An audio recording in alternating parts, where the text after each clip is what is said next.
तो काशी विद्यापीठ से ये लाइव तस्वीरें इस वक्त आप देख रहे हैं। पीएम मोदी मंच पर पहुंच चुके हैं। केशव प्रसाद मौर्य बोल रहे थे और उसके बाद अब पोडियम पर पीएम मोदी मौजूद हैं और संबोधित कर रहे हैं। भारत माता की हर हर महादेव।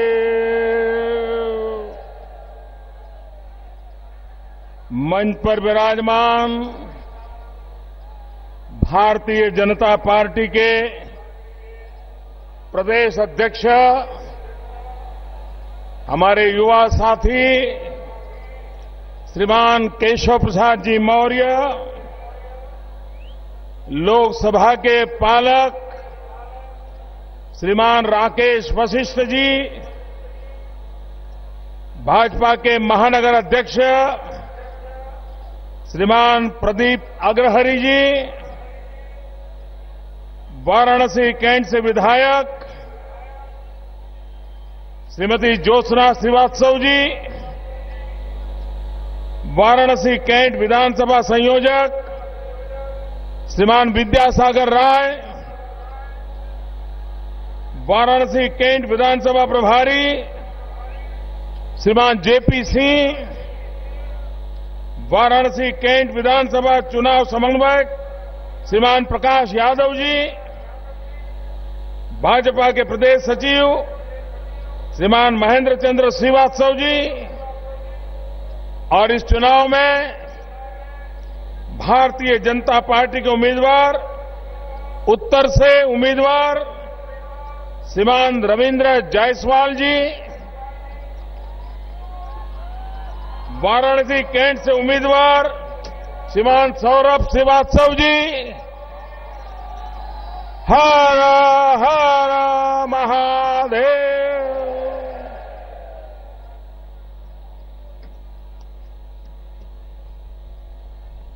सबसे पहले तो मैं बनारस के लोगों का जितना वंदन करूं, नमन करूं, प्रणाम करूं, कम पड़ जाएगा।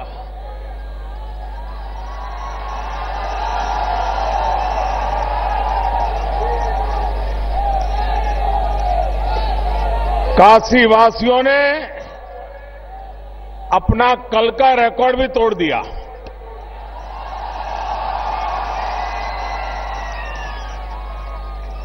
भाइयों बहनों, ये आपका प्यार, आपके आशीर्वाद मुझे आपकी सेवा करने के लिए बहुत बड़ी ताकत देते हैं। आपके लिए जितना करूं कम है। आपकी दी हुई ये शक्ति, आपके आशीर्वाद मुझे काशी की,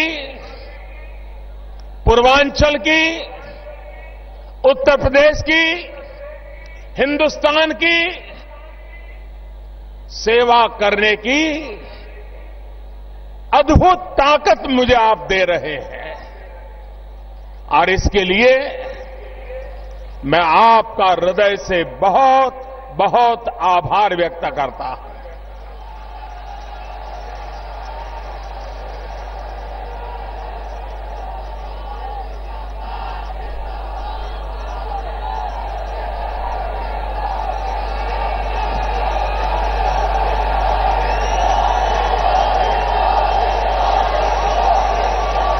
ऐसा जन सैलाब,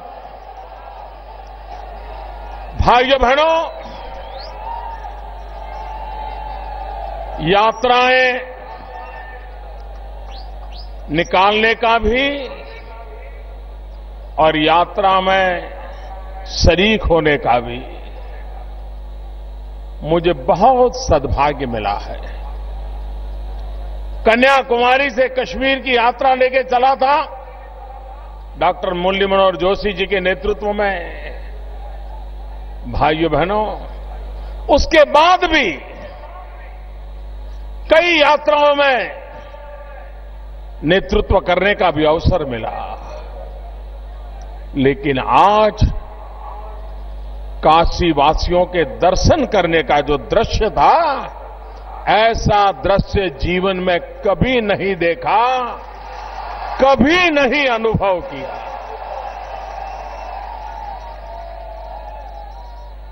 भाइयों बहनों, आपने कमाल कर दी है। भाइयों बहनों, हमारा ये बनारस सारी दुनिया के आकर्षण का केंद्र बन सकता था। विश्व के हर व्यक्ति को ये इच्छा जग सकती थी कि जीवन में एक बार तो बनारस जाना है। भाइयों बहनों, बनारस के लिए कहा गया है, विदेशी लेखकों ने भी कहा है, मार्क ट्वेन ने कहा था कि हमारा बनारस इतिहास से भी पुराना है, परंपराओं से भी पुराना है, कहावतें और किंवदंतियों से भी पुराना है। एक जीवंत शहर अपने भीतर इतनी सदियों को संजोए हुए है। भाइयों बहनों, ये दुनिया का अजोड़ नगर है, अजोड़ नगर है। और ये सिर्फ शहर नहीं है, ये जीती जागती संस्कृति की विरासत है। और बनारस सिर्फ बनारस वासियों का नहीं है, हर हिंदुस्तानी बनारस को अपना मानता है। इतना बनारस घर घर, हर दिल में उसने जगह बना ली है। वो बनारस कैसा होना चाहिए, उसका विकास कैसे होना चाहिए, यहां के लोगों की आवश्यकताओं की पूर्ति कैसी हो। और इसलिए भाइयों बहनों, बनारस एक असीम इच्छा शक्ति का शहर,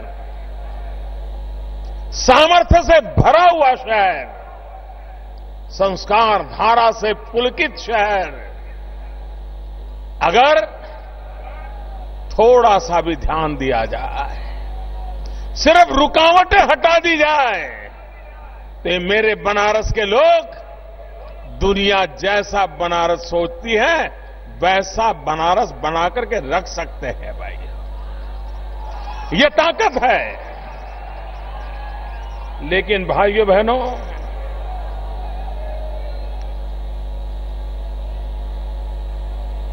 इतनी सरकारें आई और गई, ज्यादा से ज्यादा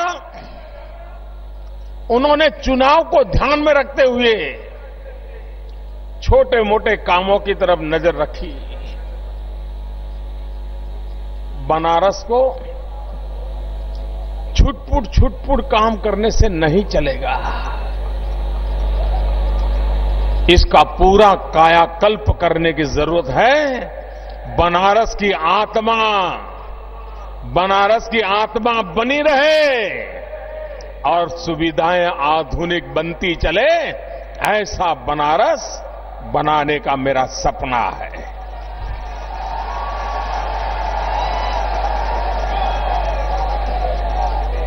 लेकिन भाइयों बहनों, मैं उत्तर प्रदेश में जब से घूम रहा हूं,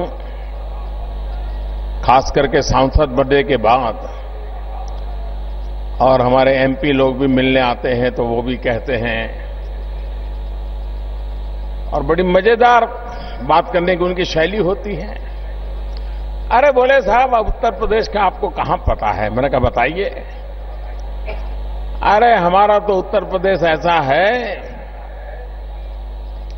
यहां भी खुदा वहां भी खुदा।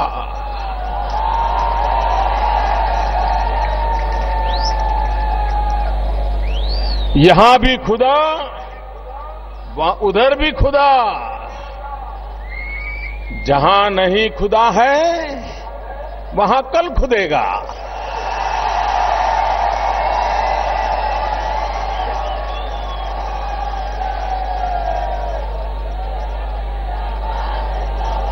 अब ये हाल जिन्होंने बना के रखा है, जब ये बनारस में ये जो तारों का झाल है, लटकते रहते हैं तार, उसके कारण बिजली का इतना नुकसान होता है, लोगों का इतना नुकसान होता है, शहर का इतना नुकसान होता है, लाइन लॉस इतना होता है। जब मैंने सब देखा तो मैंने पहली मीटिंग में कहा था ये मैं ठीक करूंगा। अब तक 100 किलोमीटर केबल में डाल चुका हूं, कुल 300 किलोमीटर डालना है। 1/3 काम हुआ है, अभी 2/3 बाकी है। लेकिन ये सरकार ऐसी है, उसको खुशी होनी चाहिए थी कि चलो भाई प्रधानमंत्री इतनी रुचि लेकर के उनके सांसद के नाते ये केबल के लिए इतना पैसा दिल्ली से दे रहे हैं, इतना अच्छा काम हो रहा है। लेकिन केबल डालने के बाद वहां जो रोड ठीक करना चाहिए वो नहीं करते थे। कहीं मोदी को क्रेडिट मिल जाए तो। मैंने एक बार उनको कहा, मैंने कहा भाई आपका बिजली का 42% जो लाइन लॉस है वो बच जाता है, आपको मुनाफा हो रहा है, जरा रोड के गड्ढे तो ठीक कर दीजिए। भाइयों बहनों,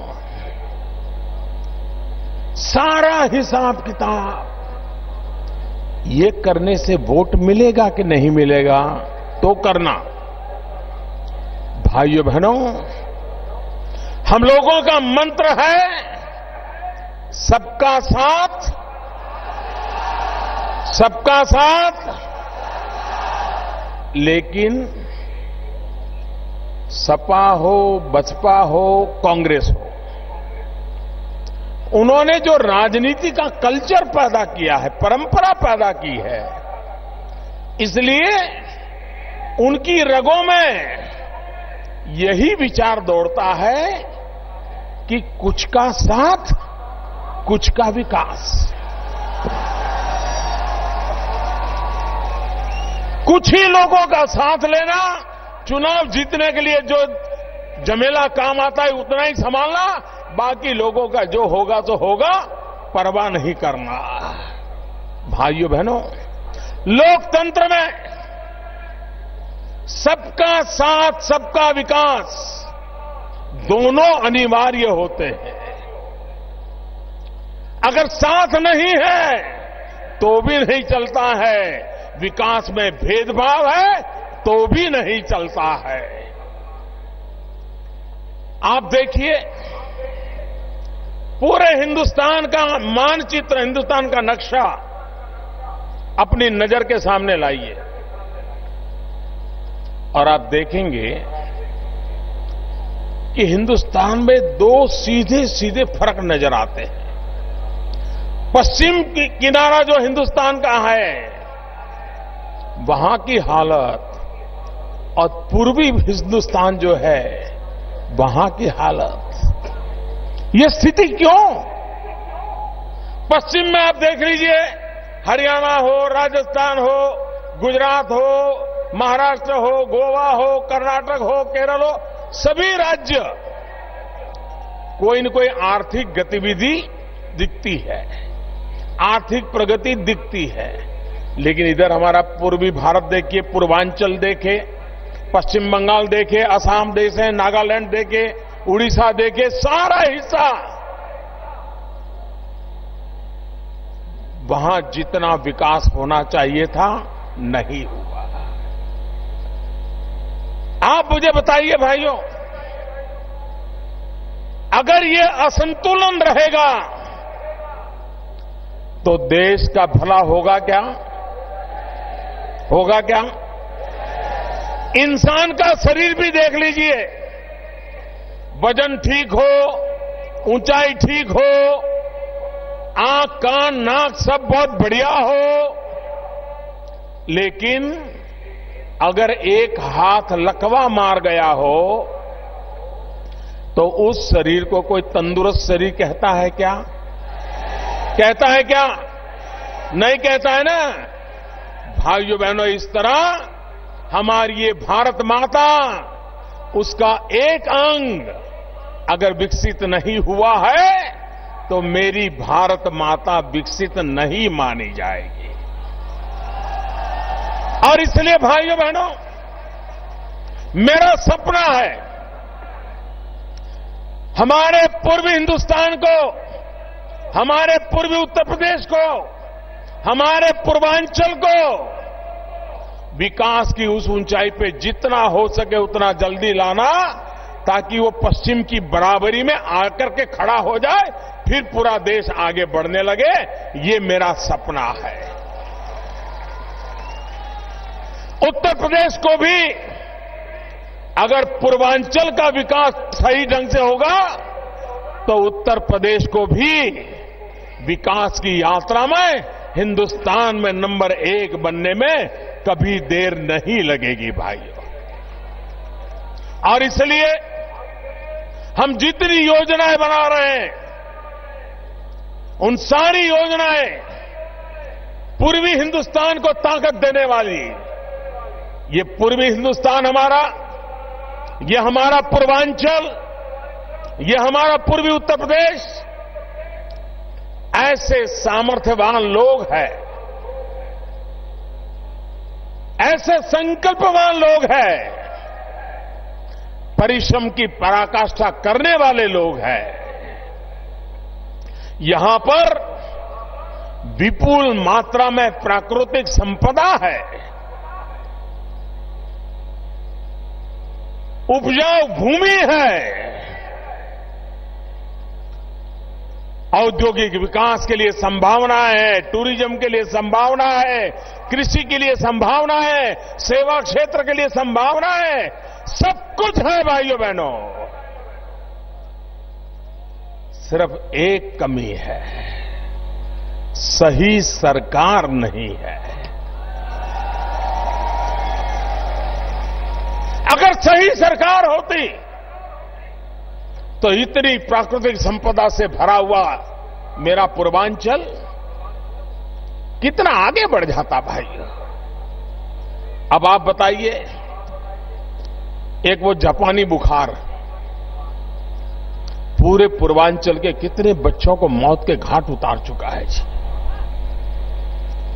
भारत सरकार उत्तर प्रदेश की सरकार को बीमार लोगों की सेवा करने के लिए पैसे देती है, लेकिन मुझे दुख के साथ कहना चाहिए कि भाइयों बहनों, सरकार जो पैसे दे रही है उसका उपयोग करने की भी इनमें हैसियत नहीं है। हां, एक तकलीफ जरूर है कि मैं हिसाब मांगता हूं, इतना ले गए, इतना हिसाब ले आओ और दूसरा ले जाओ।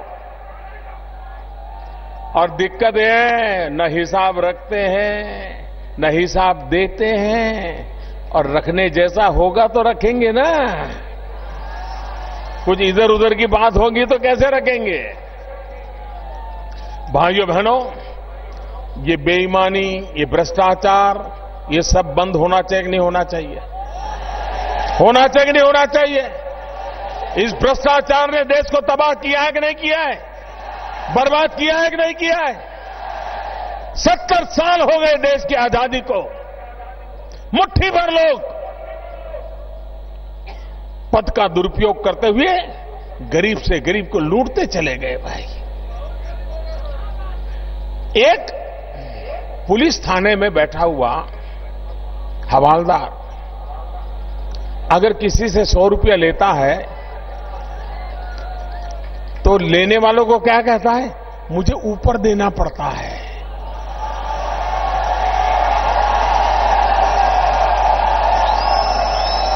ये ऊपर है कौन भाई? ये कौन सा कारोबार चला है? ऊपर देना पड़ता है। ये जो ऊपर देना वाले हैं ना, अब ऊपर वाला ने हिसाब मांगना शुरू किया है।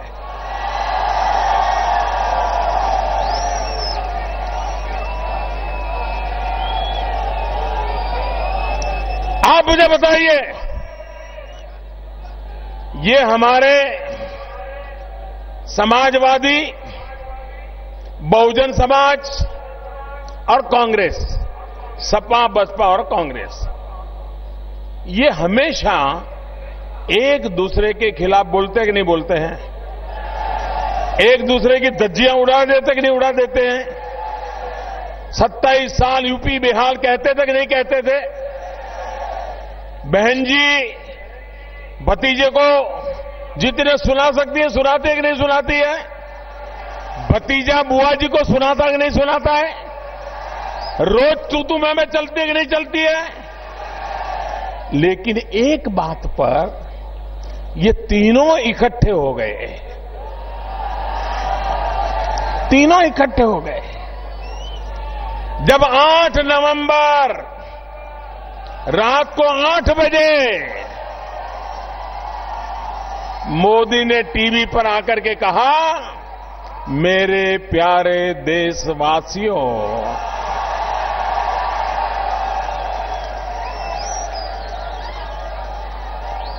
उसमें ऐसी ताकत थी, ये सब इकट्ठे हो गए। भाइयों बहनों, सबकी नैया डूबने पर आई, इसलिए इकट्ठे हो गए। हर किसी का डूब रहा था। अंदर अंदर पूछते थे, तेरा कितना गया? यार कोई रास्ता बताओ।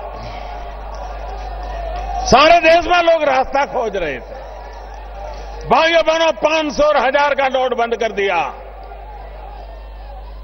70 साल तक जिन्होंने देश को लूटा है, उनको देश को लौटाना ही पड़ेगा। मेरे प्यारे देशवासियों, ये गरीब का है, गरीब को लौटाना पड़ेगा। ये तीनों इकट्ठे होकर के क्या कह रहे थे? बहन जी ने कहा, मुलायम सिंह जी ने कहा, मोदी जी बीच में एक 7-8 दिन दे देते। क्यों, क्या जरूरत थी भाई? एक मुद्दे पर सब इकट्ठे हो गए। भाइयों बहनों, देश की जनता एक तरफ और जिनके पैरों के नीचे पानी आया था वो दूसरी तरफ, ये देश ने देख लिया है। भाइयों बहनों, ईमानदारी के रास्ते पर कौन चलना चाहता है, बेईमानों को कौन बचाना चाहता है, ये देश ने दूध का दूध और पानी का पानी 8 नवंबर के बाद देख लिया है। भाइयों बहनों,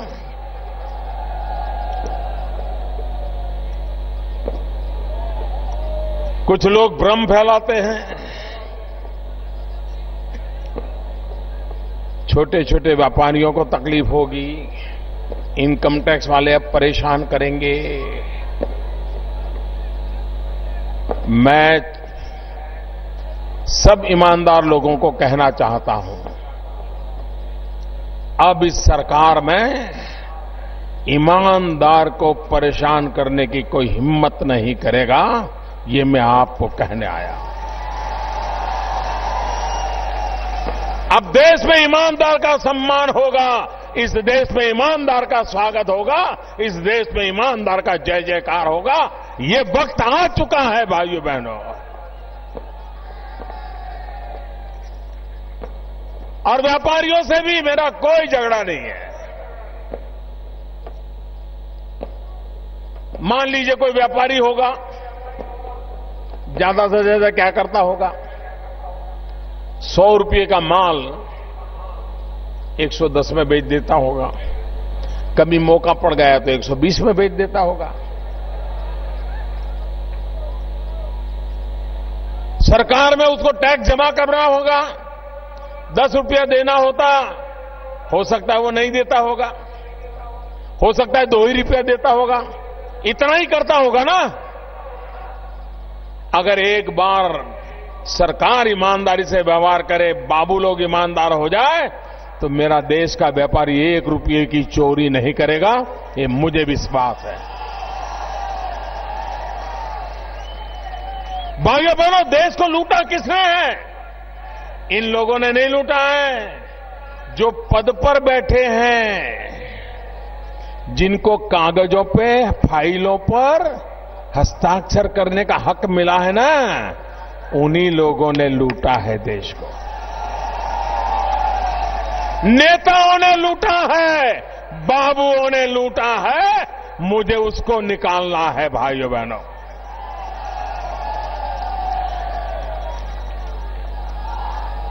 और इसलिए छोटे लोगों को परेशानी नहीं होने दूंगा, लेकिन लुटेरों को नहीं छोड़ूंगा, ये पक्का है।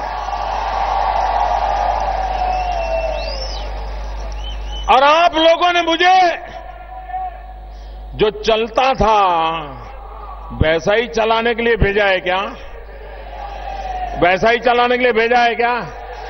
ठीक ठाक करने के लिए भेजा है कि नहीं भेजा है?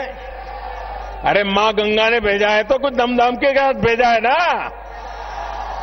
और इसलिए भाइयों बहनों, इस धरती ने मुझे जो ताकत दी है, जिसमें ईमानदारी भरी पड़ी है, मैं उसे करके रहूंगा, मैं कहना चाहता हूं। 2014 में जब मैं यहां बनारस आया चुनाव लड़ने के लिए, आप में से लोग शायद मेरा नाम जानते होंगे, कभी टीवी पर चेहरा देखा होगा, लेकिन आप लोगों ने मुझे जो प्यार दिया, एक बार भी मैं चुनाव प्रचार नहीं कर पाया था, सिर्फ नामांकन भरने आया था, उसके बावजूद भी बनास के लोगों ने मुझे जितना प्यार दिया, मैं कभी भूल नहीं सकता भाई। और बनारस चुनाव के लिए जब मैं आया था, उस समय के जरा अखबार याद कर लीजिए। 2013, 2014, 2012 जरा अखबार देख लीजिए। अखबार में क्या आता था?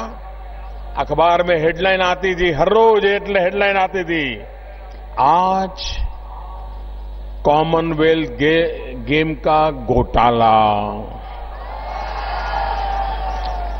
इतने गए, आज 2G का घोटाला, इतने रुपये गए, आज कोयले का घोटाला, इतने रुपये गए, आज पनडुब्बी का घोटाला, इतने रुपये गए, आज हेलीकॉप्टर का घोटाला, इतने रुपये कितने गए, यही आता था ना। कोई कहता था 1 लाख करोड़, कोई कहता था 2 लाख करोड़, कोई कहता था 3 लाख करोड़, रोज खबर आती थी, गए गए गए। आज मोदी को लोग क्या पूछते हैं? मोदी को लोग पूछते हैं, मोदी जी अरे ये तो बताओ कितने आए।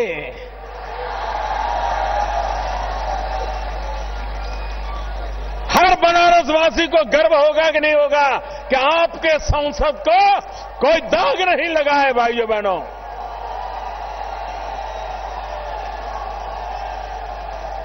और लोग हिसाब मांगते थे, मांग रहे, मोदी जी गया वो जमाना जब जाता ही जाता था, अब आप आए हैं, अरे जरा बताओ कितना वापस आया।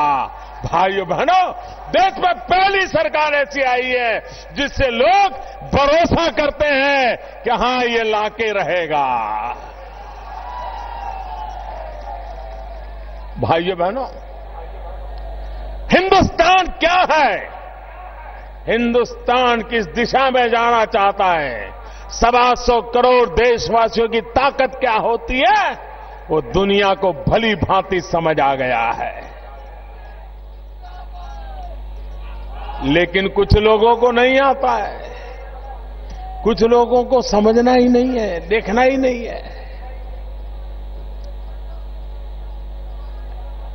आपने देखा होगा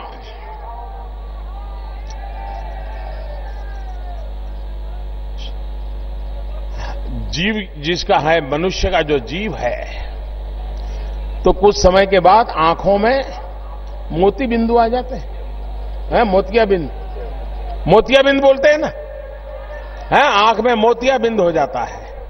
जब आंख में मोतियाबिंद हो जाता है ना, तो फिर दिखने में तकलीफ हो जाती है। तो मोतियाबिंद का ऑपरेशन करना पड़ता है कि नहीं करना पड़ता है? कुछ राजनेता ऐसे हैं, उनको भी मतबिंद लग जाता है, मतबिंद, वोटबिंद, वोटबिंद। ये उनको जब तक दिमाग में से वोट और मत नहीं खिसकता है, तब तक उनको नजर नहीं आता है। और इसलिए भाइयों बहनों, अब देखिए, जब सर्जिकल स्ट्राइक हुई, मेरे काशी वासियों ने, जब हमारे देश के फौजियों ने सर्जिकल स्ट्राइक की, सीमा पार जाकर के दिन में तारे दिखा दिए।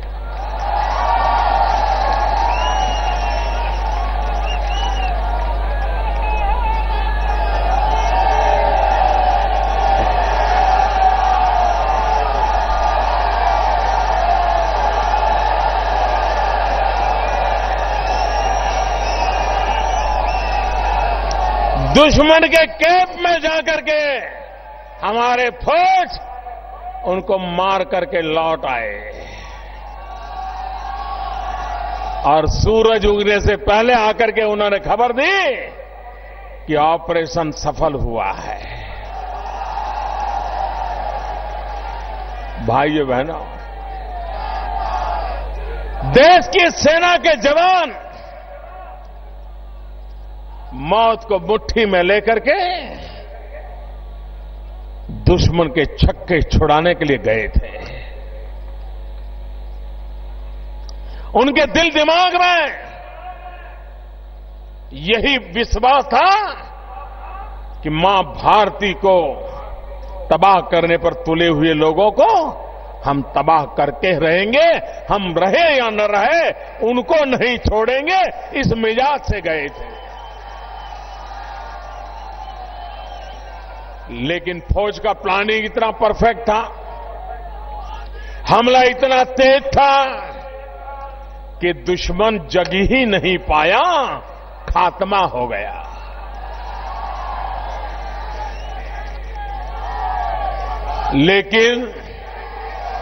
लेकिन देश का दुर्भाग्य देखिए, हमारे देश में ऐसी राजनीतिक पार्टियां, ऐसे राजनीतिक दल, वो कह रहे थे मोदी जी सबूत तो दो। फौज ने सर्जिकल स्ट्राइक किया है और मेरे देश में सत्ता गंवाए हुए लोग,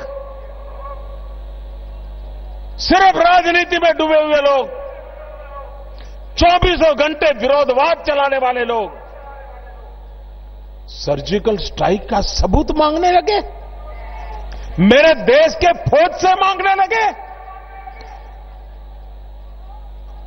उनको यह तकलीफ हुई कि मोदी जी इतना बड़ा ऑपरेशन हुआ, इतने लोग मारे गए, हमारा एक भी नहीं मरा क्या?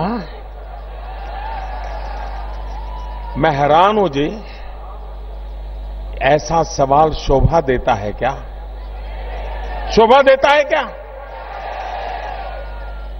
भाइयों बहनों, इनके दिल दिमाग में देश की फौज के प्रति, देश के लिए मरने मिटने वाले सेनानियों के लिए जो भाव होना चाहिए ना, उसका अभाव है। इसी कारण वन रैंक वन पेंशन 40 साल से मेरे देश के फौजी मांग रहे थे। 40 साल वो कहते हैं हमारा हक है, हमें मिलना चाहिए। और हर चुनाव में हर दल गोलमोल बोलते रहते थे। अब आपने मुझे प्रधानमंत्री बना दिया। हमने कहा मैं ये फौजियों की सेवा करूंगा। मैंने काम हाथ में लिया। मेरा इरादा था सरकार बनने के 6 महीने के भीतर भीतर कर लूं। लेकिन जब अंदर उतरा तो पता चला कि सरकार के पास कोई रिकॉर्ड नहीं है, कितने लोग रिटायर्ड हैं, कहां है, रजिस्टर क्या है, सब बिखरा पड़ा था। कोई इधर पड़ा था, कोई उधर पड़ा था, ऐसा ही था। मैंने कहा पहले इकट्ठा करो साहब। और कांग्रेस वालों ने कहा था कि वन रैंक वन पेंशन में हम 500 करोड़ रुपए देंगे। तो मुझे भी लगता था कि चलो भाई 500 करोड़ है तो 700, 800, 1000 करोड़ होगा, कितना होगा। जब मैं हिसाब लगाने बैठा तो मामला 12,000 करोड़ पर पहुंचा। 12,000 करोड़। इसका मतलब यह हुआ कि कांग्रेस सरकार को कभी भी ये विषय गंभीर है, कम से कम कागज पर तो खोज के रखो कितनी जिम्मेवारी है, क्या प्रॉब्लम है, कुछ नहीं किया था। मेरा 1 साल लग गया चीजें समेटते समेटते, और बाद में मैंने घोषित कर दिया वन रैंक वन पेंशन मिलेगा। 12,000 करोड़ रुपया फौजियों को मिलेगा। 4 किस्त में मिलेगा। 2 किस्त दे चुका हूं। 6,000 करोड़ से ज्यादा रुपए दे चुका हूं। बाकी 6,000 करोड़ ये बजट में भी मिल जाएंगे भाइयों बहनों। मेरा कहने का मतलब यह है कि अगर देश को आगे बढ़ाना है तो सरकार निर्णायक होनी चाहिए, फैसले करने वाली होनी चाहिए, और फैसले कठोर से कठोर हो तो भी करने पड़ते हैं। लेकिन भाइयों बहनों, जो मिट्टी से निकल करके आया होता है ना, जिसने जीवन में कष्ट झेले होते हैं, मेहनत करके निकला होता है, उसमें निर्णय करने की हिम्मत भी होती है। लेकिन जो गलुआ होते हैं, बनारस में गलुआ शब्द चलता है ना, चलता है ना, जिनको सब विरासत में मिला हुआ होता है। इसके लिए यहां पर शब्द है गलुआ। तो यहां जो मुख्यमंत्री हैं उनको भी पिताजी की तरफ से मिल गया।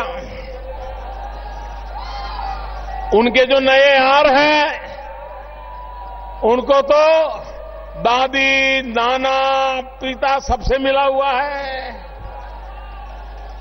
और इसलिए ये ऐसे नाजुक लोग होते हैं, नाजुक लोग होते हैं, कष्ट नहीं उठा सकते हैं, डरते हैं कहीं चला जाएगा तो। अब मुझे क्या है, हमको तो कहीं विरासत में मिला नहीं है जी। हमें तो जो मिला है काशीवासियों के प्यार में से निकला हुआ है। और इसलिए फैसले लेने की हमारे में हिम्मत होती है और हम निर्णय करते हैं, क्योंकि हमें देश को कठिनाइयों से मुक्त कराना है, देश को मुसीबतों से बाहर लाना है। और इसलिए भाइयों बहनों, हम ये फैसले करने की हिम्मत रखते हैं। भाइयों बहनों, ये हमारा पूर्वांचल, उसके विकास के लिए, आर्थिक विकास के लिए सबसे पहली बात मान लीजिए टूरिज्म। काशी के पास टूरिज्म की इतनी बड़ी ताकत है भाइयों बहनों। दुनिया में जैसे किसी को मक्का जाने का मन करता है, किसी को रोम जाने का मन करता है, वैसे हिंदुस्तान के 125 करोड़ देशवासियों को बनारस आने का मन करता है। और ये स्थिति मुझे लानी है भाइयों बहनों। और इसलिए यहां के रास्ते अच्छे हो, यहां एकदम साफ सफाई हो, यहां पर हर घर में टॉयलेट हो, यहां गरीब से गरीब को भी अपना घर हो, रहने के लिए छत हो, झुग्गी झोपड़ी में जिंदगी गुजारा न करना पड़े, हर घर में बिजली हो और 24 घंटे बिजली हो। 24 घंटे आती है क्या? आती है क्या? पक्का ना? हाँ, कुछ लोग कहते हैं नहीं आती है। अब मैं आपका मानूं कि उनका मानूं? आप सच बोलते हैं ना? सच बोलते हैं ना? अरे देश का न जलता जनार्दन जब बोलती है तो भगवान की आवाज होती है, और इसलिए आपकी सच्चाई में दम होता है। भाइयों बहनों, टूरिज्म के विकास के लिए हवाई अड्डे से उतर करके कोई भी टूरिस्ट आएगा, क्या हाल बना के रखा था रास्ते का। भाइयों बहनों, हवाई अड्डे से काशी तक आने का रास्ता काफी मात्रा में सुधरा है कि नहीं है? और ज्यादा सुधर रहा है कि नहीं सुधर रहा है? आपको दिखता है क्या? दिखता है क्या? सपा वालों को नहीं दिखता है, आपको दिखता है।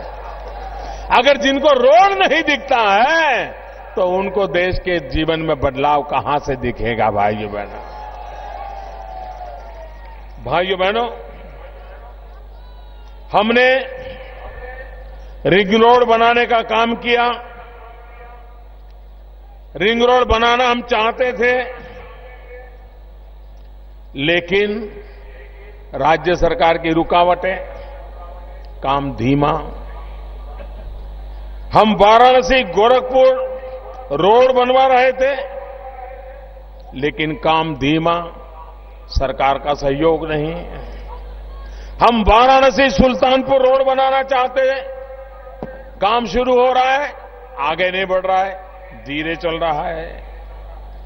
और भाइयों बहनों, इन सब कामों के लिए भारत सरकार ने 11,000 करोड़ रुपया दिया है, 11,000 करोड़।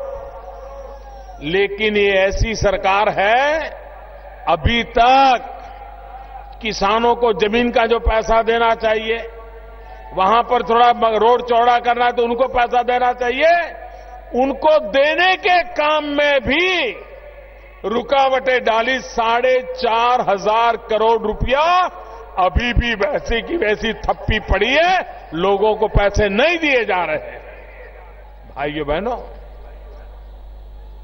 गंगा घाट का काम हो, सफाई का काम हो, बिजली के तार को अंडरग्राउंड करने का काम हो, ये सारी चीजें टूरिज्म को बढ़ावा देने वाली, और टूरिज्म से रोजगार मिलने वाला है।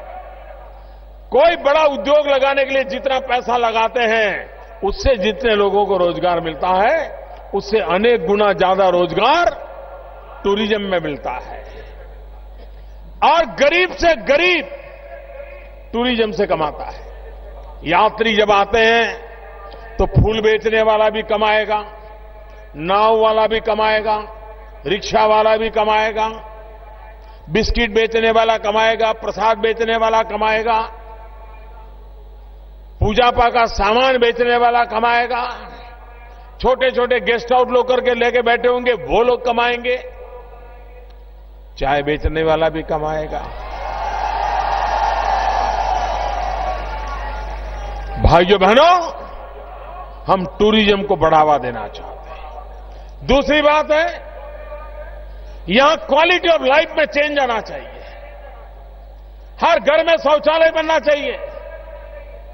भाइयों बहनों, हमने योजना बनाई है 2022 तक हिंदुस्तान में कोई परिवार ऐसा न हो जिसके पास रहने के लिए अपना घर न हो। गरीब से गरीब को भी रहने के लिए घर मिलना चाहिए कि नहीं मिलना चाहिए। इतना काम तो सरकार ने करना चाहिए कि नहीं करना चाहिए। और घर ऐसा हो जिसमें पानी भी आता होना कि नहीं होना। घर ऐसा हो जिसमें बिजली भी हो या ना हो। घर ऐसा हो जहां नजदीक में बच्चों के लिए स्कूल हो कि ना हो। ऐसा हम काम करना चाहते हैं। हमने उत्तर प्रदेश सरकार को कहा कि आपके यहां शहरों में 30 लाख परिवारों को घर की जरूरत है, घर नहीं है। भारत सरकार पैसा देने को तैयार है। आप हमें लिस्ट बना करके दे दीजिए, अर्जियां दे दीजिए। हमारे शहरी विकास मंत्री को बार बार चिट्ठी लिखनी पड़ी, सचिव को चिट्ठी लिखनी पड़ी, लेकिन ये ऐसी सोई पड़ी सरकार थी, ऐसी सोई पड़ी सरकार थी। कौन गरीब है जिसको घर नहीं है? भारत सरकार जो घर देने वाली उसको मिलना चाहिए। ये लोग सूची नहीं बना पाए। सूची, जो सूची नहीं बना पाते वो घर कैसे बना पाएंगे? आप कल्पना कर सकते हो। आखिरकार हमने रास्ता खोजा। हमने पब्लिक को कह दिया कि हमारी सरकार जो कॉमन सर्विस सेंटर है, कंप्यूटर वाले लड़के हमने जो बिठाए, आप उनको अर्जी दे दीजिए, हम उन्हीं से अर्जी मंगवा लेंगे। 1.5-2 लाख अर्जियां सीधी आ गई। तब ये उत्तर प्रदेश की सरकार लोग लगा रहे यार, ये मोदी तो कर गया, उसने रास्ता खोज लिया। भाई तब उस उत्तर प्रदेश की सरकार जगी। भाइयों बहनों, कोई सरकार ऐसी नहीं हो सकती है। हम ये तो समझ सकते हैं कि चलो भाई इतने घर बनाने थे, थोड़े कम बन गए। हम इतना समझते हैं 3 महीना लेट हो गए, लेकिन कागज पे नाम तक न लिख पाओ। क्या चला रहे हो आप लोग? भाइयों बहनों, हम चाहते हैं हर घर में 24 घंटे बिजली मिलनी चाहिए। आज का जमाना, गरीब आदमी भी बिजली के बिना गुजारा कर सकता है क्या? कर सकता है क्या?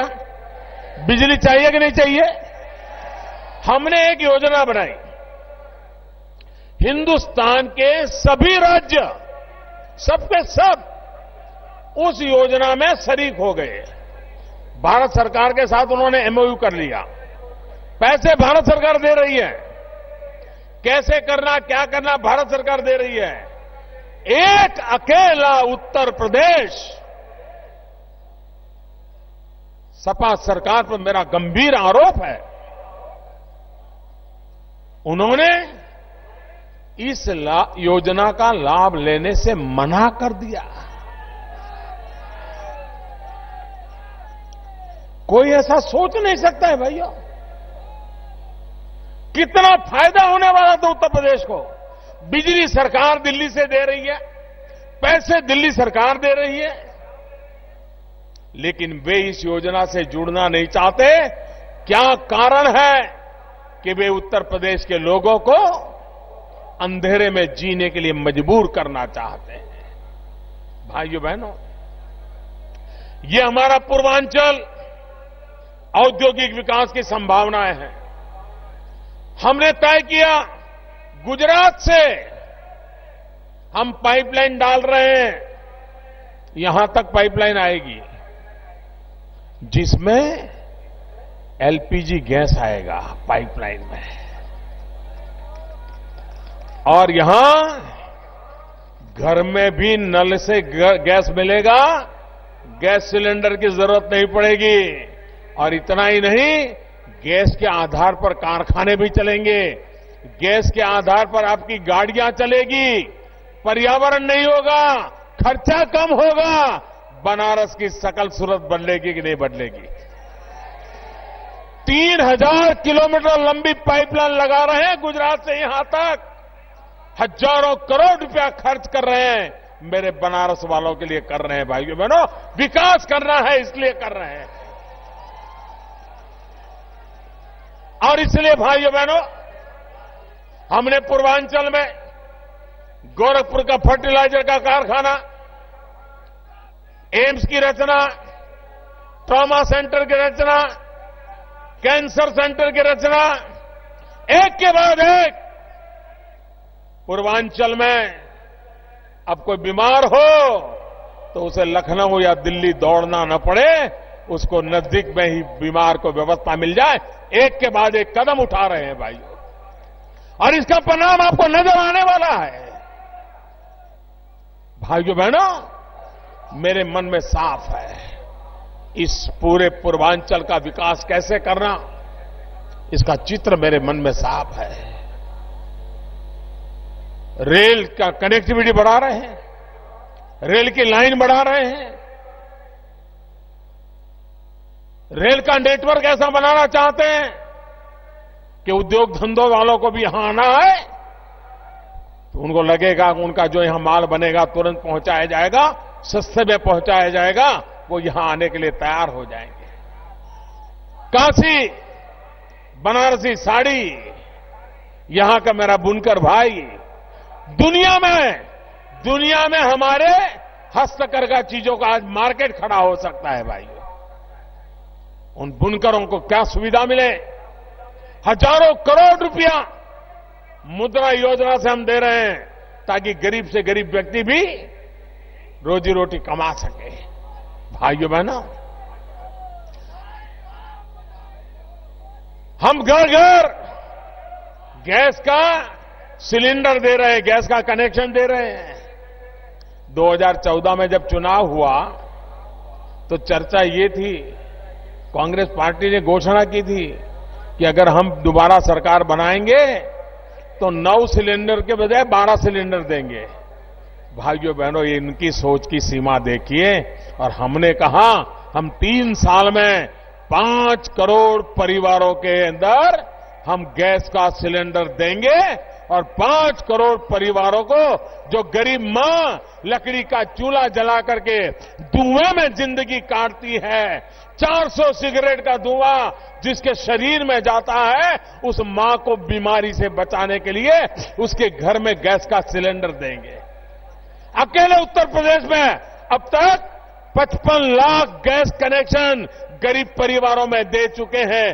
काशी में भी हजारों परिवारों को कनेक्शन दे चुके हैं। भाइयों, मेरा कहने का मतलब यह है कि विकास ही हमारी समस्याओं का समाधान है, विकास ही हमारे नौजवानों को रोजगार की गारंटी है, विकास ही गरीब से गरीब मां बाप को अपने बच्चों को पढ़ाई के लिए अवसर देता है।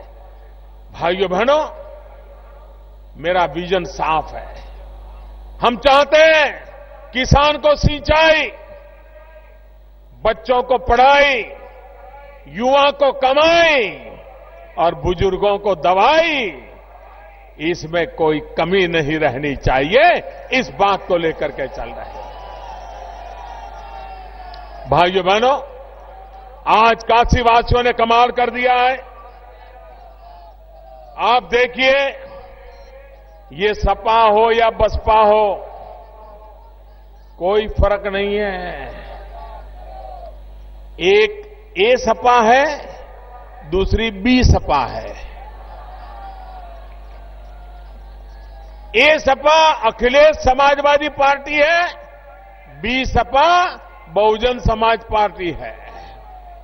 भाइयों बहनों, ये एक ही थाली के चट्टे बट्टे हैं। और ये कांग्रेस पार्टी तो पता नहीं साहब, भविष्य में शायद पुरातत्व विभाग खोलना पड़ेगा कि इस देश में कोई कांग्रेस पार्टी थी क्या। अभी महाराष्ट्र में चुनाव हुआ, साफ हो गए। ओडिशा में चुनाव हुआ, साफ हो गए। कुछ बचा नहीं है साहब। भाइयों बहनों, भारतीय जनता पार्टी को वोट दीजिए, कमल निशान पर वोट दीजिए। और मेरी बनारस वासियों से आग्रह है, आप पुराने अपने सारे रिकॉर्ड टूट जाए इतना मतदान करवाइए। कराओगे? ज्यादा से ज्यादा मतदान कराओगे? देखिए, मतदान ज्यादा से ज्यादा होना चाहिए। ये लोकतंत्र का पर्व है। हर इंसान लोकतंत्र के इस पर्व में शरीक होना चाहिए।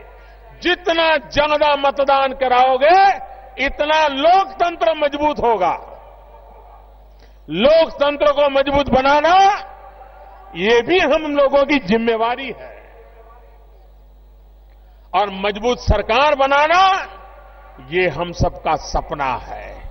भाजपा की सरकार बने, मजबूत बने, बनारस का, पूर्वांचल का, उत्तर प्रदेश का भाग्य बदले, ऐसा आप काम करने के लिए हमें आशीर्वाद दें। इसी एक अपेक्षा के साथ आप पूरी ताकत से मेरे साथ बोलिए, भारत माता की, भारत माता की, भारत माता की।